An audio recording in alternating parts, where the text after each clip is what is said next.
us today for this important briefing. My name is Cassie Ballard, and I'm the Director of Congressional Affairs for CHIME.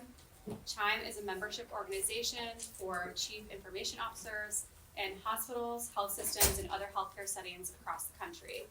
Within CHIME is the Association for Executives in Healthcare Information Security, otherwise known as ACIS, and they are the membership arm of CHIME, made up of CISOs and other healthcare security leaders. Together, our members are charged with overseeing the purchase, deployment, and use of technology in a safe and secure manner. They are among the nation's foremost health IT experts on cybersecurity, privacy, and security of patient and provider data and devices connected to their networks. 3 of our members are here today to deliver insights into the current cybersecurity landscape. So thanks again for joining, and with that, I will hand things over to Savickis, our VP of Public Policy, who will introduce our panelists. Mari, over to you. Thank you, Cassie. It's nice to be in person again, so nice to see friendly faces. Some of you we know, and some folks we don't know, so we appreciate you gathering today. Again, we've been virtual for so long. So we're actually really delighted to host this event today, and we're excited to be back here with all of you. Rather than having me read off each one of our amazing members' bios, I'm going to ask them to introduce themselves and say just a little bit about themselves and their organization to get started. So, but before I do that, just one little note, we're going to hold questions till the end. I'm sure we could go on like for 4 hours about cybersecurity, but we are going to make time for questions. I will sharply cut you off at like 3 minutes per answer. So with that though, let's move over to you. And I know people are still streaming in, one to the back, a few seats in the front, come on in. Nate Lesser, we have 2 Nates today too, so not to be confused. Nate Lesser on the end, so starting with you, Nate. Thanks. Yeah, it's rare if you get 2 Nates on one panel. I guess since I'm in DC, we have a little bit of a home court advantage, and I appreciate going first. My name is Nate Lesser. I'm the Chief Information Security Officer at Children's National Hospital, so just 2 blocks that way. I guess maybe I'll talk about Children's National for a second. So if you're not familiar, Children's National is the 5th ranked children's hospital in the nation. We are the only pediatric level 1 trauma center in the DC, Maryland, Virginia area, the local area, and we have a 323 bed facility. It's an academic teaching hospital, research center, and obviously primary care. We have 60 sites around the area.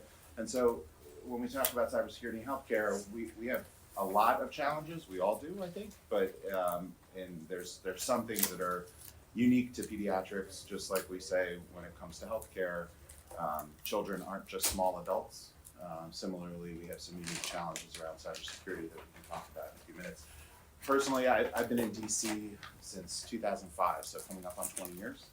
And my career is I'm an engineer by training, worked in the private sector, startups, some capital stuff, public sector, nonprofits, and a few stints in government. I had an opportunity to work at the Office of Management and Budget, and at NIST, and even once for a short while across the way on the Senate side, HISCAX. House folks don't hold that against me. All right, Nate Kuchar, you're up next. Hi, Nate Kuchar. I'm the Chief Information Security Officer with the University of Vermont Health Network. We are a small health system that serves Vermont and upstate New York. We live in sort of an interesting in-between place in the healthcare sector. The majority of what we serve is a very rural population, but we also have an academic medical center. We're a tertiary healthcare. We're a children's hospital because there isn't a lot in Vermont, so we're kind of it, which means we get to both deal with being a rural organization as well as some of the complications of a large organization in research. We also have the unfortunate moniker of being a part of the less and less exclusive club of being a healthcare system that was under a major ransomware attack. And following that, I've really gotten involved in programs like this to help share information to try and help others in the sector avoid the same or at least be better prepared to handle it. Last but not least, Eric. Hello, Eric Decker. I'm the VP and CISO for Intermountain Health. We are based in Salt Lake City, Utah, and cover the Mountain West region. We're an integrated delivery network, so that means that we have about 65,000 employees, 33 hospitals, a health plan, which is part of the whole integrated model, and that health plan has about a million lives. In addition to being the CISO of Intermountain, because that job isn't hard enough for me, I guess, I also serve as the elected chairman of the Health Sector Council Cybersecurity Working Group. And that group, that working group, has about 1,000 members inside of it. We're nearly 1,000 members, representing about 420 to 50 organizations, and it is the critical infrastructure partnership with Health and Human Services. So we represent the industry side of that partnership and work with HHS as well as CISA on the strategic arm of how to combat the cyber threats and the cyber challenges that we face. So we have a lot of work that we do in that capacity, and my chairmanship rolls until the end of next year, and then we move that on to the next individual who will pick it up. All right, well, I know we have people still streaming in, but we're gonna get started. So the first question is, and again, I got two Nates, so I'm gonna say Nate Kuchar, and we're gonna just start, we're gonna cover a lot of ground here today. We're gonna get workforce, we're gonna get safety, we're gonna get into AI. I'm gonna begin with a level setting question. What is the current state of cybersecurity in the healthcare sector, and how does this impact patient safety and clinical care? So, cybersecurity in healthcare was originally driven primarily by HIPAA, right? Which really treated cybersecurity as kind of an add-on to privacy, right? And data privacy is very important. But the threat actors have figured out they can make money a lot quicker by disrupting business operations rather than just trying to steal data that they then have to go resell. Well, when you're a healthcare organization, disrupting business operations means you're disrupting patient care. You're disrupting the ability to save lives. So really the greatest threat to the healthcare organization right now is a disruptive attack, namely ransomware attacks. There has been now an attributed death to a ransomware attack within the country. The FBI and DOJ now call ransomware attacks public safety incidents, rightfully so. So we've really been trying to push forward the message that cyber safety is patient safety.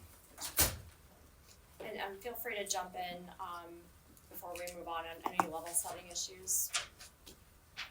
Oh, I guess I would just mention that healthcare is probably more than any other sector has incredible disparity in terms of financial abilities and standing, and that translates to information security too. So you'll see everything from payer systems that have, or big pharma that's part of healthcare, and you've got tons of money, to small nonprofits and centers in rural primary care clinics, where if they're kind of lucky if they can do annual training once a year, right? So it's the level of disparity across the healthcare sector translates, I think, to a fairly significant delta in terms of where we stand from a risk management perspective. And that's why, especially speaking to an audience like this one, I think it's really important that we think about, as we often talk about in healthcare, concerns about disparity of care, right? How do we ensure care quality? We also have to think about how do we try and provide better resources to raise the bar and ensure that we're providing some level of baseline security across the entire system. I'll add to this as well. Really talk about the complexity of care and how these things are intertwined with one another. So we've certainly, ransomware attacks on healthcare systems is nothing new. I think some of the things that we've uncovered over the last couple of years are the cascading effects of these attacks and how it's not just the single organization that gets hit. Of course, they bear the brunt of that damage. There's a study that was just released here within the journal of, within JAMA, by Dr. Christian DeMeth and Dr. Jeff Tully that studied the secondary cascading effects of a hospital system and the surrounding hospital systems that were impacted by it. So, you get things like census goes way up, acuity goes up, wait times goes up because of the fact that they just can't handle the capacity of all those patients that come in when the health system goes down. When you think, generally speaking, hospitals try to operate between 85, 90% capacity. To go below that, it's not cost effective. To go above that, it gets highly, you start running into other challenges. So when that's disrupted, you are throwing this cascade into the wind. And also the last thing I'll point out is it's not just the health systems that are part of all of this. We are interconnected with affiliates, with vendors, with other care organizations that are in our regions, and any one of those things can get impacted and hit and cause problems. Especially as you look at things like cloud technologies, as EMRs going to the cloud, those become ripe attacks for bad actors to hit one place. Look at Kronos as an example, to hit one place and cause damage to many, and that's a way for the extortion that they ultimately come with to become that much more relevant and palpable for these bad actors making a buck. So simplifying it, it's a majorly complex ecosystem. There's not one institution that stands alone in this, and the only way that we can manage this is by actually coming together as a team. I always joke that if Eric calls me on a Saturday, it's never a good thing. I will stop what I'm doing and pull over and be like, okay, let's talk about this, because he's usually not calling me on a Saturday. I was actually just in a hotel in Salt Lake the last time I called you, and I had that. Did you have I had that memory. Yeah. It always is a little bit, what's going on? Well, this is a good segue, Eric. So we're going to stay on you for a moment. Sure. When you and I entered the world of the health sector, which we're one of 16 critical infrastructures, the world was vastly different, and the sector was in a different place. So I'd like you to talk about, yes, we've been behind the 8 ball, but where have we come in the past few years, and what has changed? Yeah, I think one of the things that the previous National Cybersecurity Director, Chris Inglis, said to us at a meeting, a cybersecurity working group meeting, was that we have to establish this construct, this critical infrastructure partnership construct, in such a way that you have to beat all of us to beat one of us. That's how we should be tackling this problem. Because if you go in independent, if you go in alone, you're not going to have enough resources to combat the types of threats that are coming at us, criminal organizations, nation states, et cetera. So there's been a lot that has happened in this realm. So we have one thing, we've rechartered and reestablished the healthcare sector cybersecurity working group. That was 2017, 2018 timeframe was when that really kicked off. And I think we started with 50 members, something around that line. And, we're now 450, some organizations, 1,000 members, 23, 24 products that has been produced. There's been joint sealed products released in partnership with the industry and HHS. This has been mostly done through the coordination of the HHS 405D program, which is the cornerstone publication of that joint release and partnership. So one, 405B, what does that mean? So there's the Cybersecurity Act of 2015 had a provision, 405, that called for HHS to do a lot of work on helping to improve cybersecurity resiliency. And provision 405D called for HHS to convene an industry-led group to establish new practices, frameworks, methodologies. That major publication that we produced as a result of that was a publication we call Hiccup. It's okay to chuckle a little bit at that. It's the Health Industry Cybersecurity Practices, Managing Threats, Protecting Patients. And that publication is broken up into a way that contemplates there are small, medium, and large size organizations that make up healthcare, of course. And the way that we tackle these challenges is different. A small, rural, critical access, urban system has different resources and different challenges than a large integrated delivery network like Intermountain. So the release of Hiccup was the very tail end of 2018, right at the beginning of 2019. We just published an update to that, and that's a joint sealed product.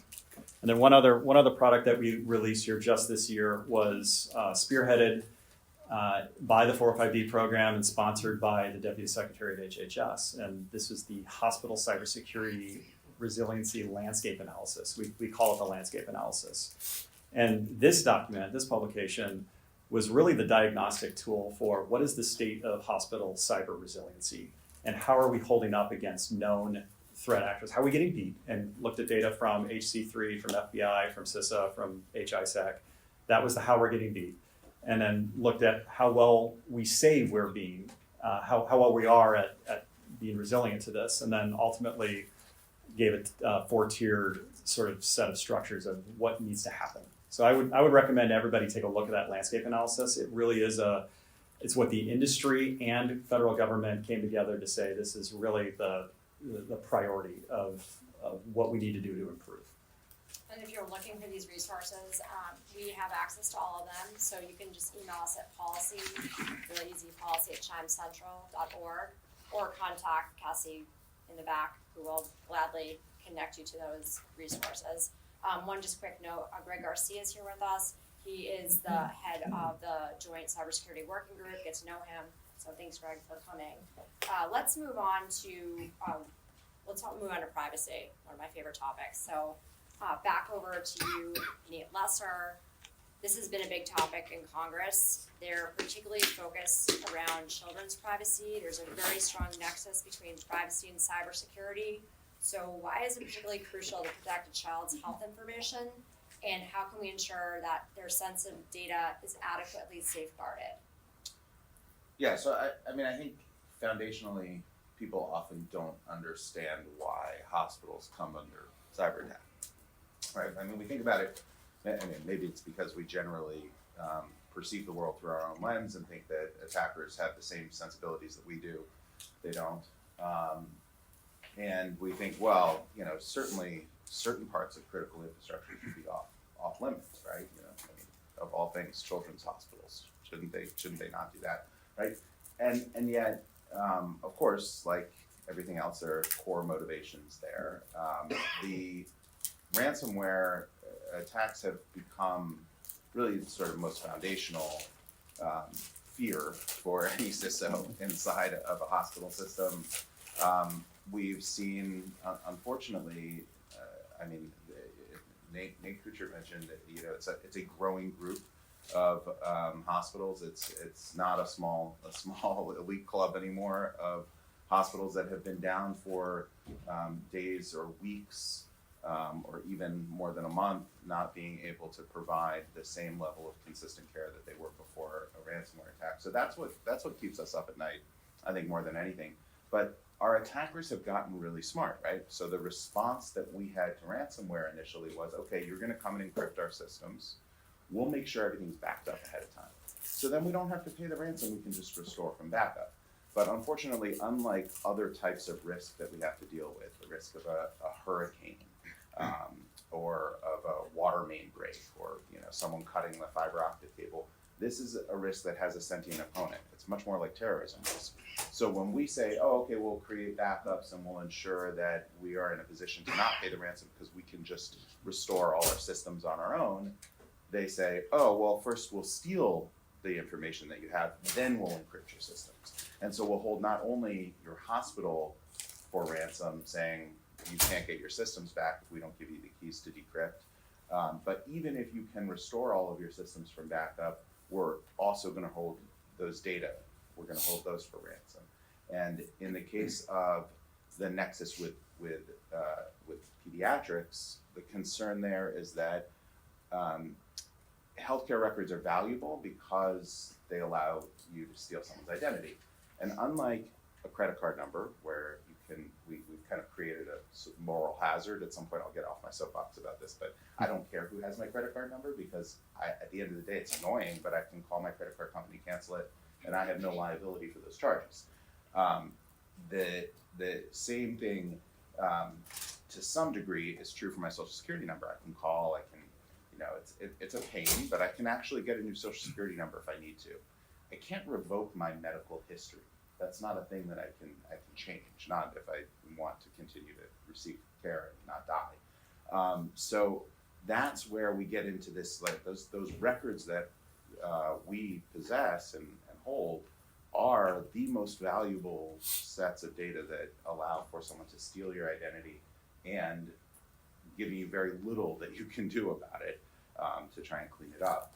so much more so for children, where the theft of a child identity is often not detected until they turn 18 and start to make use of their identity in the world that we all live in, trying to get a credit card, open a line of credit, or open a mortgage, buy a car. So there's usually a much longer lead time to discovery, which leads to a higher value. So those are the kinds of things that we really worry about, and why hospital systems are under such sort of constant threat. Well, let's pull the thread there, ransomware, how they get in. So that leads us back to you, the other Nate. You mentioned you suffered a very public attack. I'm sure you're battle hardened from this. What kind of lessons learned can you give to others who hopefully may not experience the same thing you did, but I guess should they find themselves in the same situation? You have a lot of lessons learned, so I'm gonna let you talk about that for a little bit. Yeah, so actually on this day 3 years ago, we were in the middle of our recovery. So 10:44 a.m., October 28th, 2020. Not that you were looking I at the remember clock. the minute. Applications started disappearing, right? It took about 15 minutes for over 1,300 servers to disappear. It was over 600 applications that our hospital depended on. I then spent 18 to 20 hours a day, 7 days a week for the next 5 weeks trying to help get the hospital back. And that was nothing compared to what our clinicians and their support staff were trying to do. And none of that holds a candle to the stress for the patients and families who were trying to get care at that time. You know, so afterwards, we decided we were going to be pretty transparent about what happened, which isn't really the norm. You know, unfortunately, there's very few incentives to be transparent and share that information, and a lot of disincentives to do so. But we're Vermonters. We look out for our neighbors, and we're also kind of stubborn. So if someone tells us we shouldn't do something, it kind of makes us want to do it more. So we've done so. You know, some of the key things we learned is we really have to break down the silos internally and within the industries and groups. So we have emergency management practices that happen, and they're worried about floods and hurricanes and tornadoes, but they're not thinking about cyber. We've got IT folks who are worried about disaster recovery and how they're going to cover systems in these types of situations. And then we have the cybersecurity folks worrying about stopping threat actors and responding to it. Very little of those groups working together and talking together about how to recover. And that's the reality of what it actually is all those groups have to work together. My plan for the cybersecurity part was just those first 2 days of that 5 weeks. I thought I was going to be done then. It was going to be someone else's job after that. It wasn't. And then the other thing is we really have to make it about patient impact.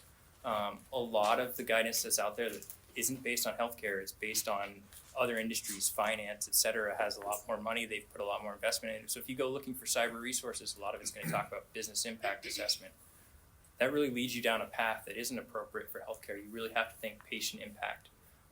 You know, you can lose your electronic health record system. Doctors can chart on paper, right? You can figure out how to do the billing later.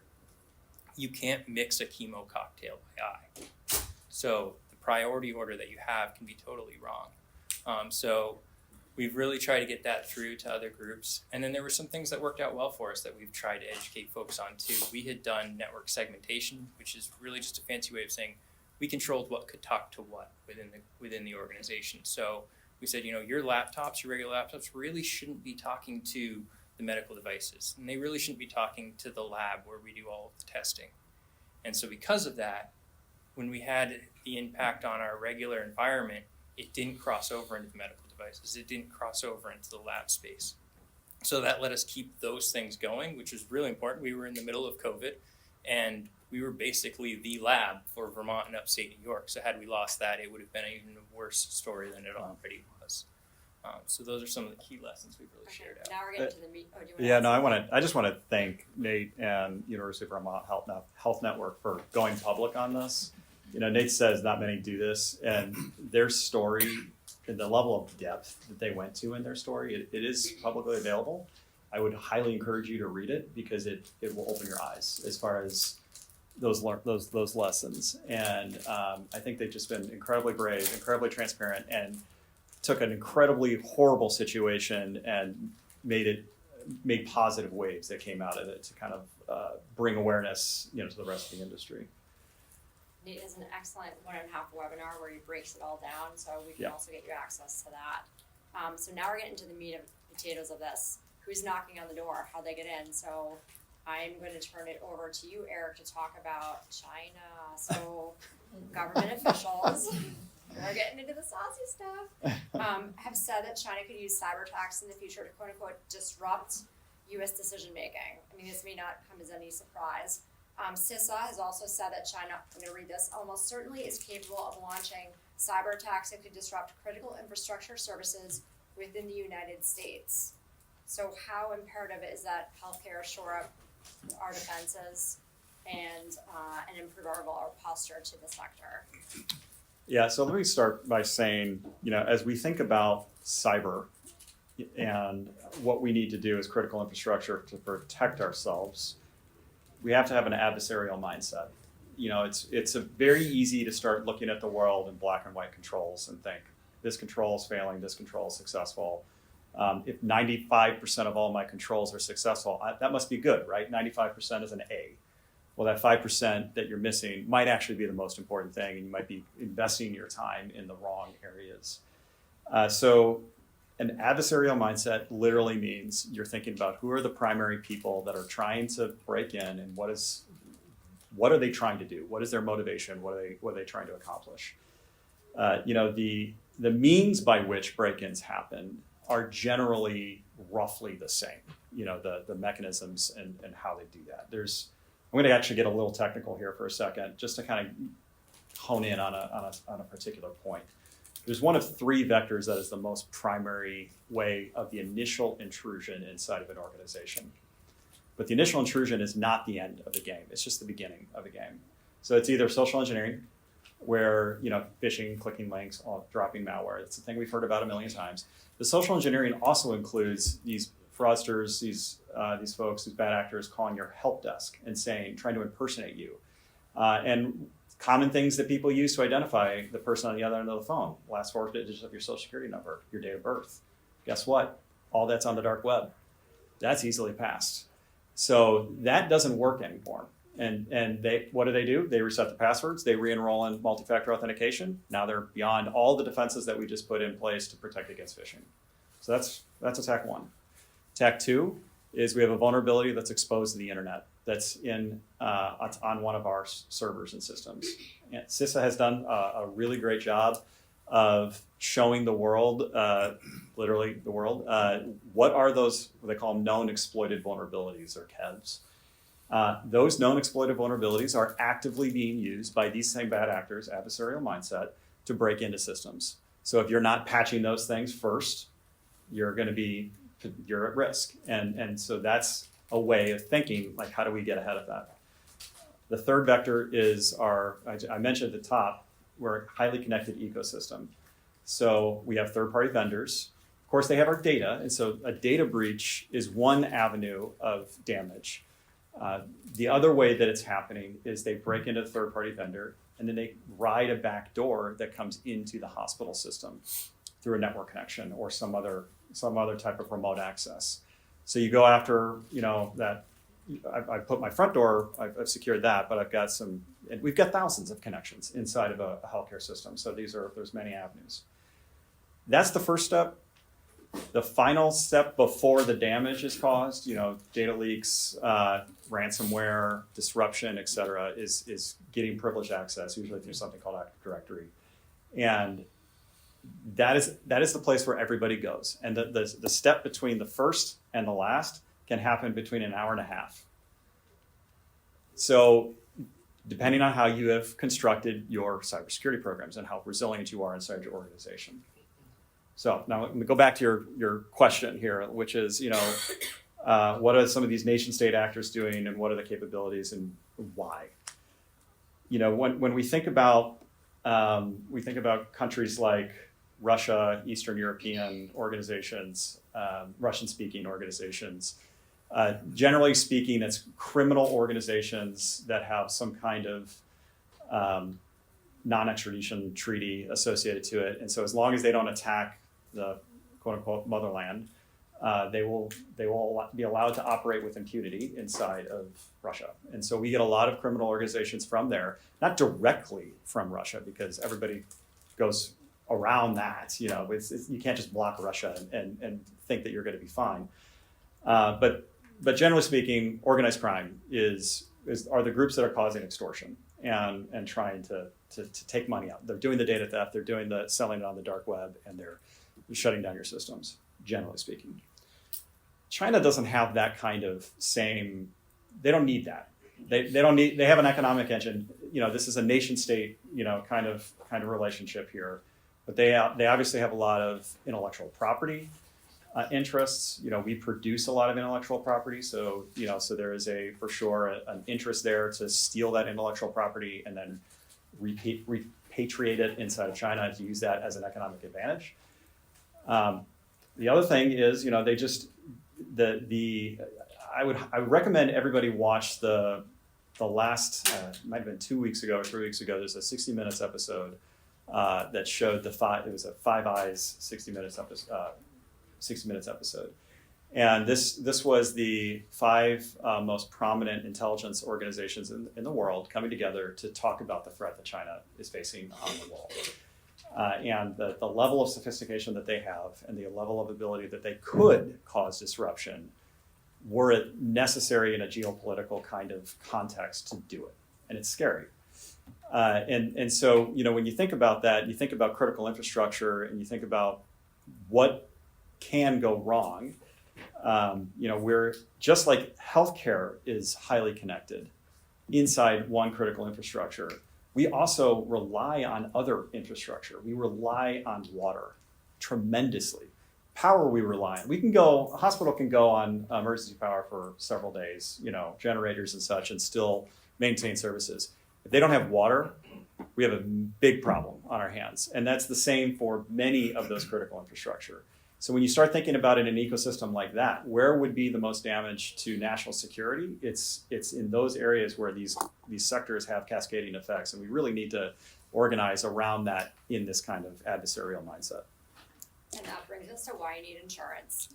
So over to you, Nate Lasser. So cyber insurance, it is costly. There's a lot of issues with it. The hospital landscape analysis report that Eric mentioned a few minutes ago, they released some data, and it looks like premiums have gone up 46% in 2021. That means it's really not very affordable. GAO has recommended that there be some sort of catastrophic cyber insurance program. So question to you, Nate, is should Congress create this program? So it's funny. I was going to start by saying I actually want to talk about what Eric was just talking about for a second, but I can answer that. Yes. No, you can answer what this is very organic. I mean, Sure. Well, I do actually want to talk. Just pick up on sure. what Eric was saying for a second. So all three of us here are CISOs, right? Chief Information Security Officers for hospitals. A lot of people think of that as like a thankless job, a job that's I happen to love it. I think we all do, but it's a hard job, and part of what makes it so hard is we're constantly thinking about the full spectrum of these threats. The nation state level, highly sophisticated attacks that Eric's talking about, and the everyday mundane fraud-based spam that you're getting, you know, now on text messages. And I don't know, last week every one of the people at Children's National got it on their pagers, right? It's go down the street and buy me a gift card from Walmart, because this is the CEO talking. It's Looney Tunes, but we have to think about the entire spectrum of those threats. And to do that, Eric said sometimes those really sophisticated ones get into your system and pivot from that initial entry point all the way to the end exploit that they're trying to execute in a matter of minutes. You know, it could be 30 minutes, it could be a couple hours. Anyone want to take a guess as to how long the typical adversary lives inside of a hospital system before the exploit is realized? Anyone? The most recent study I saw was 400 days, right? So if you think about the need for us to bring our sophistication up to match our adversary, while simultaneously always dealing with the commoditized threats that are out there, it's a lot of work, and it definitely divides focus. The only way we do it is to take a risk management approach, right? So what can you do with risks? Anyone who's lived in any kind of risk environment knows there are really only three things you can do, right? You can accept the risk. Well, that's it. I guess there's nothing I can do, right? You can mitigate it. You can put controls in place. You can put guards, gates, and guns. You can, buy better firewalls. You can buy more sophisticated threat intelligence to tell you where your problems are and how to deal with them. Or you can transfer your risk. And so now, to come back to Mari's question, yeah, we need to be able to have insurance. It's one of the only tools in the in the tool chest that we have, and we have to be able to use it. This year, actually, I think got a little bit better. Last year was really bad, and you saw a lot of hospitals giving up and saying we can't get insurance. The insurance industry rebaselined and said we're not willing to take on the risk associated with catastrophic failure. It was really that did it, right? Not, okay, day to day, we have a problem here or there. There's so many catastrophic failures in the mismatch between attackers and defenders in the healthcare space that many hospitals were unable to get cyber insurance. And others were paying, 2 or 3 times what they were the year before. It may have come back down to earth a little bit this year, which I think it has. That's what I'm hearing. But Well, it only came back down because the market stabilized because they kicked out the bad risk. exactly. So now they're only insuring the ones that are considered to be good risk. Right. Yeah. Yeah, absolutely. And so I think one of the things that certainly from a public policy perspective, we absolutely have to consider is how do we pool that risk, right? How do we do a better job of saying we're going to backstop the insurance industry, which reasonably said, look, we have massive losses. That's not the business we're in. We're in the business of, making money and pooling risk, but only within our insured portfolio. We need to find a mechanism through which we can say, like we do with catastrophic floods and other types of disasters, there is a federal, in our country, a federal mechanism that backstops the industry and ensures that we don't have hospitals out there on an island where they can't get insured and therefore they're left with only those other two choices of accepting or spending tons of money they don't have to mitigate risks in their environment. Yeah. Oh, go ahead. I'm just gonna add on to that a little bit. We had cyber insurance at the time of our attack, but as you can probably imagine, afterwards, you become uninsurable, right? So we were not really able to get insurance on the open market. This year is the first year we're actually able to get insurance on the market again. Some of that's the market stabilizing. A lot of that is we had to basically show proof that we were, an insurable target again. But I think the other thing that I don't think a lot of people realize when they think about the insurance is they think about the insurance covering the cost of the cyber attack or the cost of the cyber recovery. That was a very tiny percentage of what our losses were. The losses were almost entirely business interruption losses. And it's important for people to realize that business interruption loss isn't necessarily even business that you didn't do. Some of it is certainly there was some care that was deferred or delayed or sent somewhere else. But a lot of it is care we delivered, but just we were never going to be able to bill and recoup payment for, right? We had $60 million in business interruption losses. That's huge for a small health system, right? But the importance of the health systems being able to take that kind of business interruption losses, they need to be able to focus on delivering patient care in that situation and not be worried about how am I going to bill for these services that our patients need. I just wanted to add one other point to this adversary, the one that we're facing, the 400 days dwell time and such, that just again, so you understand how this happens, it's not just a single group that goes out soup to nuts to break into an organization. There's a market, an open market for it. And there's these things called access brokers. There's groups that all they do all day long is steal credentials, steal multi-factor authentication. They get validation associated to that, and then they sell that to a different group of people in that open market, more bad actors, who take it to use it for damage. So it has been, just like we have an economic engine, for good, there's an economic engine for bad, because there is so much money to be had by by the criminal organizations. Alright, so I'm gonna move us along a little bit. I'm gonna go back to you, Nate Kuchar, because I wanna make sure we get to AI. We're gonna talk about AI. But first, we're gonna talk about funding. So, okay, last week, bipartisan group of senators came together, formed a cybersecurity working group. I'm probably not getting the official name right. Senators Cassie, Warren, Cornyn, and Hassan to examine and propose potential legislative solutions around all the issues that we just discussed, which plague us. So, what should be the group's top priority, keeping in mind, the jurisdiction and the things that we've just discussed here? Yeah, sure. So if you think about healthcare or really any critical infrastructure in our country, right? It's delivered by private industry, right? So the federal government is in some ways reliant on private industry to protect ourselves, right? And so obviously that's going to come with expectations, possible mandates, things like that. But the private industry then has to be able to actually deliver on that, right? And while there's absolutely no one in the industry that doesn't want to deliver on that, there's certain individuals and organizations that's a much larger challenge than for others. It's a challenge for all, but if you think about your small rurals, your under-resourced urban health systems, right? They are already scraping by on very tiny budgets, just trying to get through basic care delivery and not have to close their doors and force patients to now travel even yet further to get care. Cybersecurity is not cheap.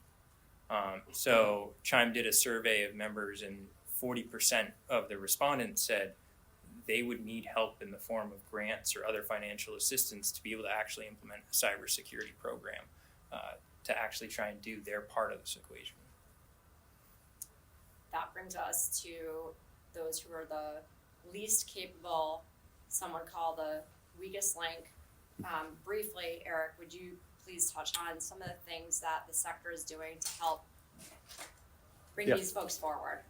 Yeah, so again, the rural hospitals, the under-resourced urban hospitals, these, especially when you start thinking about like acute care settings where emergency care, trauma care, those kinds of things are prominent. The sector has come together in a lot of ways. So I mentioned earlier that there's 23 publications that we have produced to help them. So we've done things like provided a checklist of, in the event of an emergency, what's the first thing that you do within 24 hours, organizing with your emergency response teams and your cyber teams to kind of get together to react. We have a checklist for that. We also produced a large-scale incident response plan. We call it CHIRP. And that is, again, for the sector, released by the sector for the sector, which is that large-scale thing, which Nate had and was going through in his event. Not many understand how you actually even organize around it. It can be incredibly challenging. Even when you're organized, it's incredibly challenging to deal with the situation when it's occurring. The inaugural publication, Hiccup, under the 405D program. So this is cyber hygiene for healthcare. And everything we've talked about, the 3 attacks that I mentioned as the prominent ways that they break in and the final step that you take, it's actually hygiene. It's not Russia, highly sophisticated nation states that need to be able to use these things to get in. It's basic issues that are missed. And it's not missed because people aren't doing the right thing or not attentive to doing the right thing. It's that the ecosystem is constantly changing. The technology ecosystem is constantly changing inside of a health system. And at any given day, it can be different. Like you can be fine one day, and then tomorrow, that hygiene control can fail, and it can expose you. So that publication and anything else that is produced under the 405D program and task group is actually embedded in a law, Public Law 116321. This is a wonderful first step that Congress and administration signed in and amended high-tech of HIPAA and high-tech that instructed OCR to consider the adoption of these best practices, these recognized cybersecurity practices, in the event of an enforcement action. So this is getting back into if you've done the right thing, why are we going after the victims instead of going after the perpetrators? But at the same time, recognizing that we have our jobs to do in this, and that we must do the right thing. So there's a balance there. For the smaller groups, as Nate had mentioned, the margins are, if there's a margin at all, let's be honest. Like in some of the cases, they're in the negative. the capacity is not there, for them to implement these, even the basic things. And so stimulus incentives, et cetera, are welcomed. Frankly, clarity in minimum things to do are welcomed, as long as it's possible to actually implement them. When we were doing the landscape analysis, we interviewed 20 different health systems, and we asked all of them, would you welcome minimum standards? And they said, yes, absolutely. In fact, it would help me, because then I would be able to go to my bosses, the senior management, and say, we must do this because it was provided. But every single one of them said, we can't do it on the dimes that we have today. We have to have an incentive program in order to achieve that. And I think that comes back to, it's an ecosystem thing. You have to beat all of us to beat one of us. These smaller health systems, we're all connected at the end of the day. I worry about it, at Intermountain from the affiliates that we work with, because they have access to us, and I worry about it for them too. So we have to be able to protect each other, and we have to be able to be responsive with each other. We have to have great bidirectional information sharing between the federal government and the critical infrastructure operators, so that we know what the federal government knows about the adversaries, so that we can take the defense and we can block and tackle. Okay. So Would you can I want to just, jump yeah, in? just for 1 second, just a word of caution. So I agree with everything Eric just said. I think there's how it's done matters a lot too, right? So there's 30, 40 years of history showing that legislative and regulatory mandates, especially when they're not performance-based, when they're driven toward a specific set of activities, often will bring they'll normalize, and they'll certainly bring up the bar. So for the people that Eric was just talking about, right, you have organizations where they're saying, I need something to take back to my board and get additional investment. You match it with incentives, and then you're in a position where they actually could have the dollars needed in order to do that. That's important.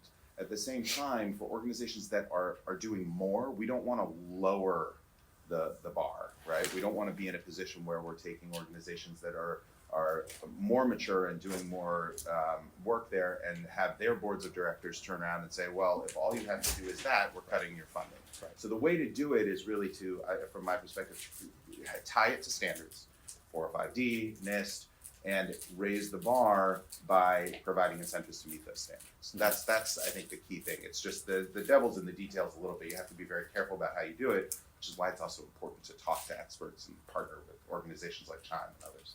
And a little pitch. I'll throw my last pitch in. Yeah.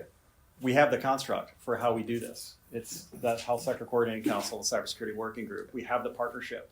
We have the associations, CHIME and AHIS, that are members of all of that. So we have the way we can actually figure out those hows. You have the way to put that into your proposed bills and things. You don't need to go out and dictate the how yourself. Like, leverage your experts. Exactly.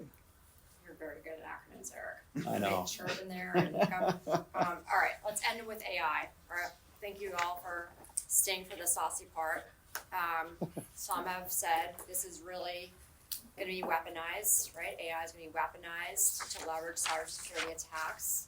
There's been some senators, like Libertillis, who sent a letter to the acting cyber director, cautioning and asking for what are we doing on this.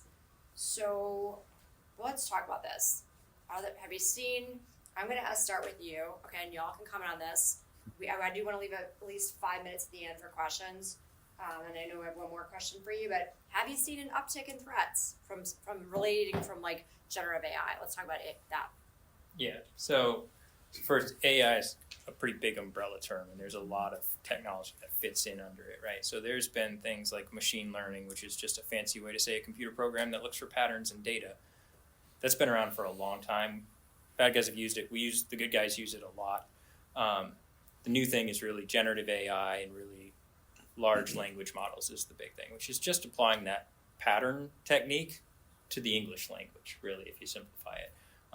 So it's not really thinking, it's not really giving a real response. It's based on the words I've seen, what's the most probable words that I should respond with? And based on the words I just responded with, what's the most probable next word I should respond with? So it's really good at sounding really good.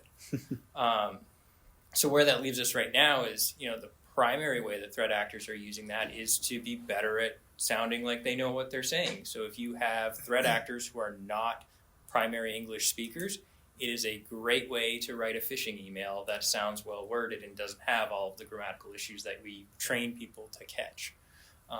It may someday get to the point where it's writing the malware. That's not really where we're at today. A lot of the risk is actually on the other side, in us trying to use it and our rush to how we use it. Stepping out of the cybersecurity perspective into the privacy perspective, there's a lot of privacy risk around AI because it's all based on you have to give it lots of information to train these models.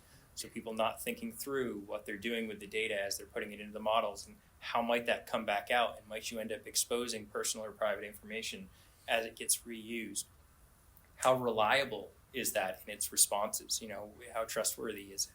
And also just general technology. Whenever there's something that's got a big hype around it, the tech companies move really, really fast to be the first to get out there.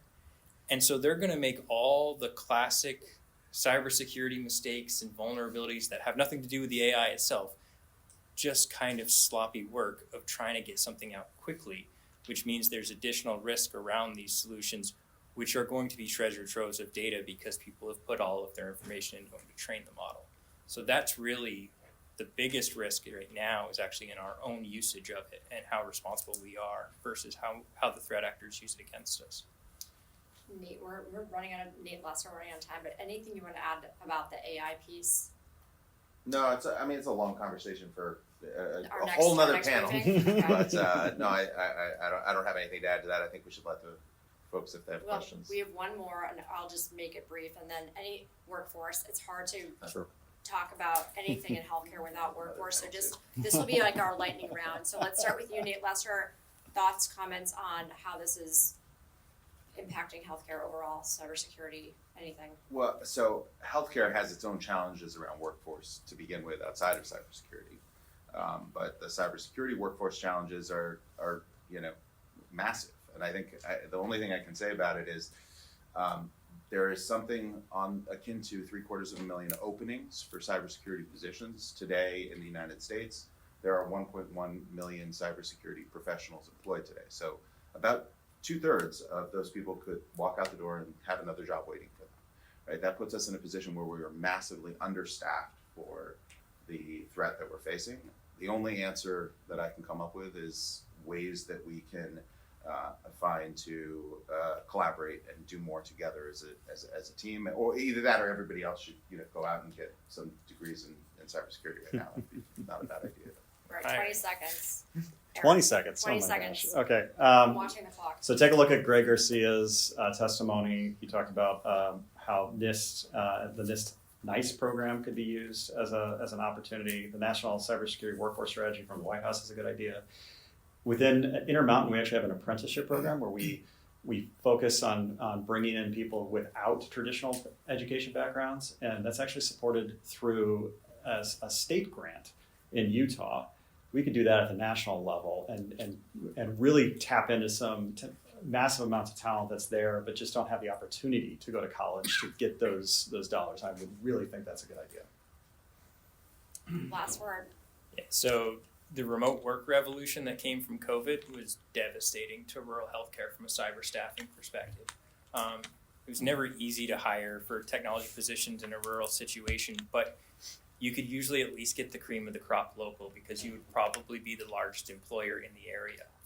Well, now someone can live there in the nice rural location and work remotely for that company that's in Boston or New York City, and they can make Boston and New York City money, which your rural systems can't afford to pay. And people are not going to live in Boston or New York City on Boston and New York City living costs and work remotely for you in a rural area and take your rural payment. So we've really felt it. And we don't have the ability to do something like an apprenticeship program. We just don't have enough size unless we had some mechanism where we could do it together as a group regionally or nationally.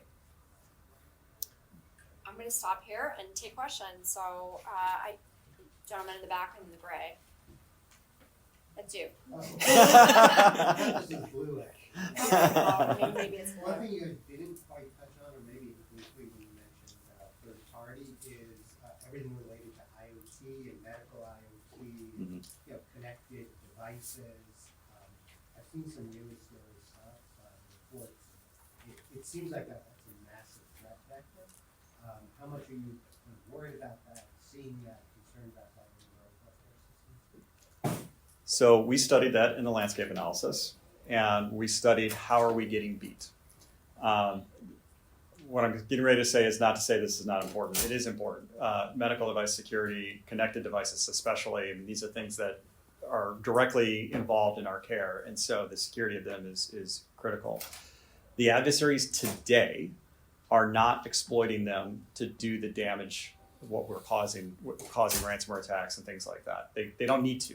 They can just go straight from the front, the IT workstation administrator, pull passwords, and then away they go. The thing that's, but being strategic about this, being long-term thinking about this, there is a lot of damage that can be caused with these spaces, with these kinds of devices, and the vulnerability associated to that. So there has been some really good progress on that front. The Patch Act was a really great step in that perspective on making sure security is in there by design. The Cybersecurity Working Group has produced the Joint Security Plan, which is a product methodology, a framework that medical device technology organizations can use. There's a vulnerability disclosure set of publications that came out there about how do we interact with MDMs on getting those vulnerabilities, SBOM, all of that kind of stuff is sort of wrapped into this, which is the right path. So don't assume that I don't think it's not important. It is important. It's just when we talk about what's the velocity of urgency of how we're getting beat today, that's actually not the primary method yet. Doesn't mean it couldn't be though. But let me just pick up on that, and Eric, I'm kind of curious what you think of this. Our experience is that while the devices themselves are not the primary focus of attackers, they are almost all connected to standardized computers that we frequently don't have the ability to update and protect the way we do the rest of our infrastructure. So while it may not be that the device itself, the MRI, the infusion pump is something that we're as concerned about from the attacker's perspective, the workstation that controls it, that is harder for us to update because it runs specialized proprietary software. We have to work with a vendor. We can't just turn on auto updates like I think everybody should be on their own personal devices, or we often can't install the same security software that we do on the other devices, but they are a full-blown regular computer. So we worry about those in our environment. We worry about those perhaps more than we do the workstations that are everywhere else. I don't know if you guys are seeing some of that too. Yeah, and I think part of it is kind of like Eric was talking, the threat actors, they want to get the most bang for their buck. So right now, really, they're going to reuse attacks that they can use in other industries. So that's why they aren't specifically going after these devices.